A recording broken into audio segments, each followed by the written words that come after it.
Hi guys, my name is Raghavendra Singh and I'm a progressive house DJ from Delhi, India, and this is my peer review assignment for lesson number 4.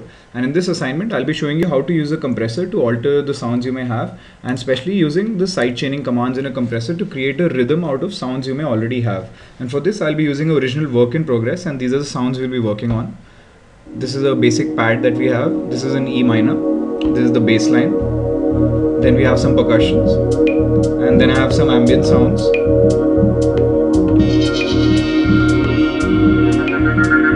And this is the drum.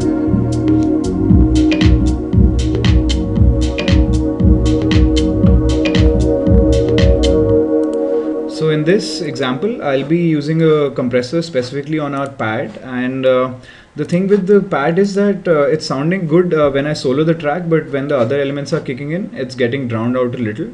So I'll try to boost a particular set of frequencies in the pad by using the compressor. And now you can see in the compressor.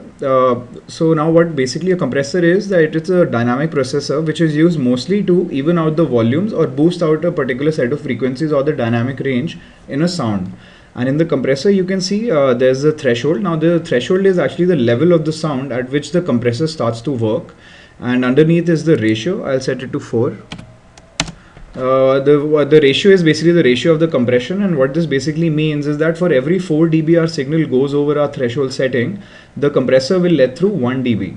And after this you have the attack and release. Attack is basically how fast the compressor starts to function after reaching the threshold, and release is the time of the compression. Another thing we have here is the gain reduction meter, which is basically the level of the compression, and you have the final output.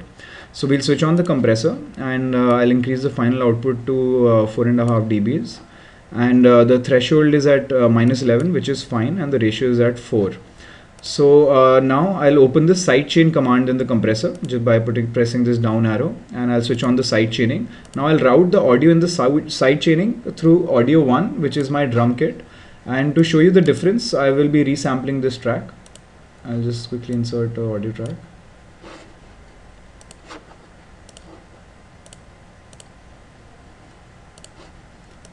So now I'll just render this sound once without the compressor and once with the compressor switched on, and you can hear, and you can also visibly see the difference. So now this is our pad, and the drum kit is playing in the background, but it's muted because I just want to, actually I'll just solo this track.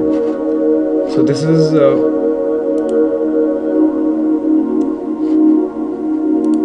now this is rendering it without the compressor switched on right now, and when I switch on the compressor, you see the sound has also changed. It's a bit wobbly, and it's happening according to the commands of the drum kit. Now, and one thing I'll do here is I'll actually even out these frequencies here, because right now the compressor is responding to all the instruments in the drum kit, and I want it to respond to only to the kick.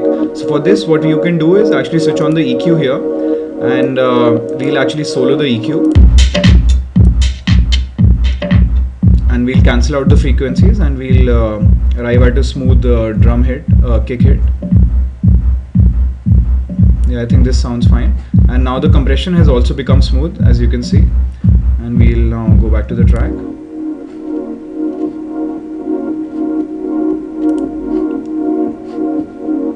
Now I'll show you the waveform and the difference. So as you can see, this is when there was no compressor playing, and the sound was just playing flat. And as soon as we switch on the compressor, it starts boosting these particular signals according to the drum kit. And when we go further, I change the frequency of the compression to specifically to the kick, and as you can see, the compression the compressor starts boosting those particular frequencies according to the kick of the drum kit.